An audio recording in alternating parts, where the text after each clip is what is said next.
როგორ ახერხებენ თაღლითები, რომ არარსებული კრიპტოვალუტითა და დაქირავებული მსახიობების დახმარებით ხალხს მილიარდები გამოსცალონ. ამ ეპიზოდში იდეალურად დაგეგმილ სქემებზე, გაუჩინარებულ კრიპტოდედოფალზე, ყალბ დირექტორებსა და ქართველ ემიგრანტებზე გიყვებით, რომლებიც სავარაუდო კრიპტო თაღლითობის მსხვერპლები გახდნენ.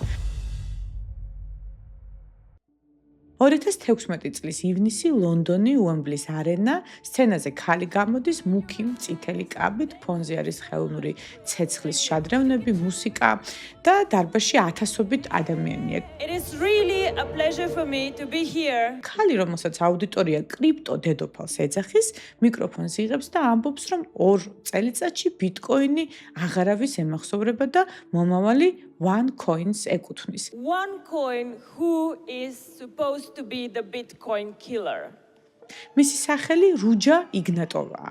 ოფიციალური ვერსიით ის OneCoin-ის ახალი ციფრული ეკოსისტემის შემქმნელია, რომელმაც ფინანსურ ბაზარზე ტრადიციული წესები უნდა შეცვალოს.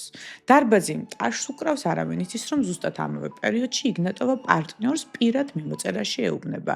ფული ავიღოთ, გავიქცეთ და სხვას გადავაბრალოთ.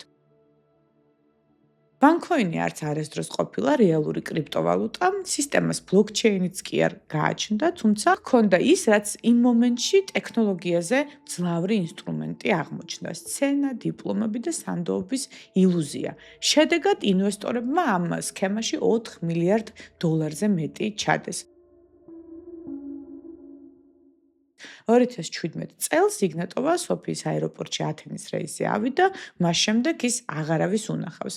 დღეს ქალი FBI-ს 10 ყველაზე სასურველი ძებნილის სიაშია. ინფორმაცია, რომელიც გამოძიებას მის კვალამდე მიიყვანს, $5 მილიონ არის შეფასებული. I don't remember who joined me actually. თუ იგნატოვა სცენაზე მთავად იდგა და ფიზიკური არსებობით ქმნიდა გარკვეულ სანდოობის ილუზიას, მომდევნო მთავობამ ეს მეთოდი კიდევ უფრო გაამარტივა. მათ რეალური ლიდერიც კი აღარ დასჭირვებიათ.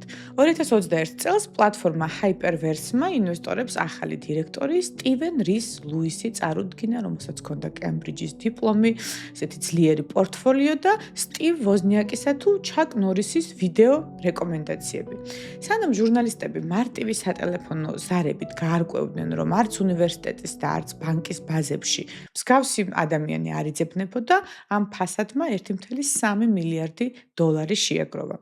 რეალურად დირექტორის როლს $4,000 დაქირავებული ბრიტანელი წამყვანი ასრულებდა, ვარსკვლავების მხარდაჭერა კი პლატფორმაზე ნაყიდი სტანდარტული მისალოცი ტექსტები აღმოჩნდა.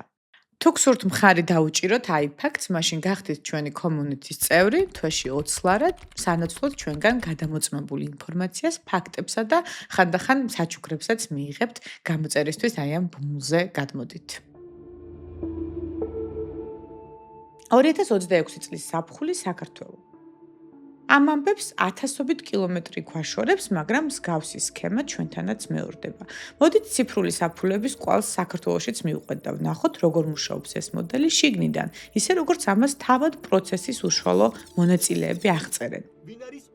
100-ზე მეტი ადამიანი, უმეტესად ევროპაში დასაქმებული ქართველი ემიგრანტები ზუსტად ერთსა და იმავე შინაარსის დეტალებს იხსენებენ. დანაზოგის ეტაპობრივი ინვესტირება, მუდმივი კავშირი თავაზიან პირად კონსულტანტთან და სმარტფონის ეკრანი, სადაც რიცხვები სტაბილურად იზრდებოდა. სქემა სტანდარტულად იწყება, მომხმარებელს ელექტრონულ საფულეს უხსნიან და აპლიკაციასთან აკავშირებენ, რომელსაც ინვესტორები პიტნესს უწოდებენ. ამის შემდეგ პროცესი კარგად ორგანიზებული სცენარით ვითარდება, არის ვირტუალური შეხვედრები, სადაც ეკრანს გიზიარებენ ეგრეთ წოდებული ექსპერტები და გიხსნიან თუ როგორ მუშაობს თქვენი თანხა ბირჟაზე, არის შიდა კომუნიკაცია და ასევე შუამავალი კომპანიები ფიგურირებს რამდენიმე ორგანიზაცია მომხმარებლები ძირითადად Sam Mushketeers-სა და Seven Labs ასახელებენ. ქართველი დაზარალებულების შემთხვევაში რიცხვები აპლიკაციაში მართლაც იზრდებოდა, თუმცა ეს მხოლოდ ეკრანზე აკრეფილი რიცხვები იყო, სინამდვილეში თანხა საფულის დატოვების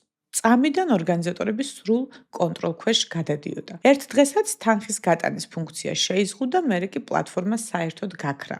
დაზარალებულების ნაწილმა 80,000 დაკარგა, ნაწილმა 100,000 არიან ისეთები, ვინც საცხოვრებელი სახლის გარეშე დარჩა.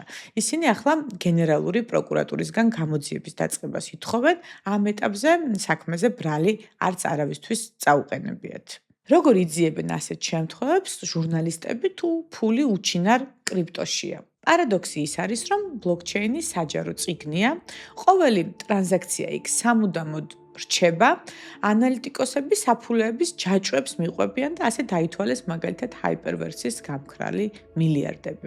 ამიტომ მოძველდა მითი, რომ კრიპტოში წასული ფული სამუდამოდ დაკარგულია. EUTHOS გზამკვლევი ამას DNM-ის ანალიზს ადარებს. ისევე როგორც DNM-მა გახსნა ხელახლა გაყინული საქმეები, ბლოკჩეინ ანალიტიკა დახურულ კრიპტო საქმეებს თავიდან უბრუნდება. მთავარი პირობა აქ არის დრო.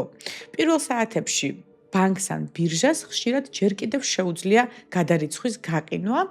ინტერპოლს კი ამისთვის სწრაფი ჩარევის სპეციალური მექანიზმიც კი აქვს. მეორე კვალი კი, რომელსაც ჟურნალისტები მიხვებიან, უკვე ქაღალდის კვალია, ფიქტიური კომპანიები, დირექტორები, ყალბი, ხელშეკრულებები, ისინი იკვლევენ ამ დოკუმენტებს. და ზოგჯერ კვალი შიგნიდანაც მოდის, როგორც მაგალითად სკამერების ცნობილ გამოძიებაზე მოხდა, როცა თავად მიეწოდეს ინსაიდერებმა, ასე ვთქვათ, სისტემის შიგნით მომუშავე ადამიანებმა, ჟურნალისტებს მასალები თუ როგორ ახერხებდნენ თაღლითები თანხების მითვისებას და მათ შორის თბილისიდანაც ხდებოდა ეს ოპერაციები.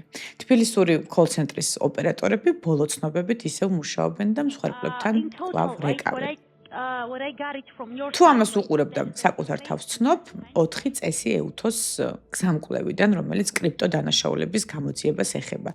იმოქმედე საათებში, რადგან ბანკს ჯერ კიდევ შეუძლია გადარიცხვის გაყინვა, არავის გადაუხადო ფული დაბრუნებაში, არაფერი წაშალო, ჩატები, აპლიკაციები, ქვითრები, ეს ყველაფერი არის შენი მტკიცებულება და პოლიციამდე მიიტანე 4 ფაქტი, როდის, რომელი ბანკით და პლატფორმით, რამდენი და რომელი ვალუტით გადარიცხე. და მთავარი სირცხვილი გვერდზე უნდა გადადო, რადგან ეს ამბავი ცალკეული თაღლითობის ისტორია არ არის და აქ შენ მთელი ინდუსტრია გიპირისპირდება, ანუ HR განყოფილებით, სასწავლო სკრიპტებით, ლიდერბორდებით და ასე შემდეგ. ეს არის კორპორატიული თაღლითობის მაგალითი. საქართველოში 100-ზე მეტი ადამიანი დღეს გენერალური პროკურატურის პასუხს ელოდება, თუ საწავიდა მათი ფული, ვინიდგა ამ პლატფორმის უკან, დაიწყება თუ არა გამოძიება. თუ გინდათ, რომ ასეთი ამბები ჩრდილში არ დარჩეს, გამოიწერეთ უცხო ამბების YouTube არხი, საქართველოს სავსეა უცნაური და დაუჯერებელი ისტორიები და ჩვენ მათ თქვენთვის ვიკვლევთ. გაუზიარეთ ეს ვიდეო მათ, ვისაც უტყუარ ინვესტიციას თავაზობენ, განსაკუთრებით ემიგრანტ ახლობლებს. ერთმა გაზიარებამ შესაძლო ვიღაცის დანაზოგი გადაარჩინოს.